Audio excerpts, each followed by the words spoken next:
ज्यांच्या संपूर्ण देशाला अभिमान आहे. आज 19 फेब्रुवारी छत्रपती शिवाजी महाराजांची जयंती. या निमित्ताने आपल्यासमोर 2 शब्द बोलणार आहे, ते आपण शांत चित्ताने ऐकून घ्यावे ही विनंती.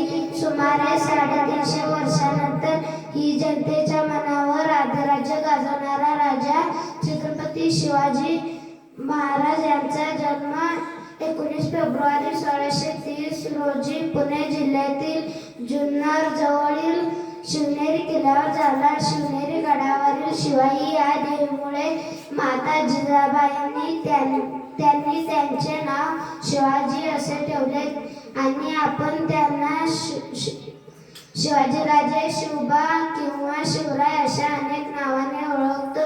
शिवाजी महाराजांच्या आईचे नाव जिजाबाई भोसले आणि वडिलांचे नाव शहाजीराजे भोसले असे होते.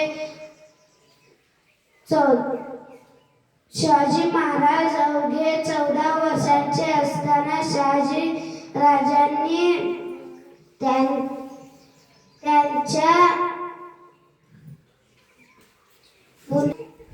त्याची जहागीर सुपूर्द केली. वयाच्या 15व्या वर्षी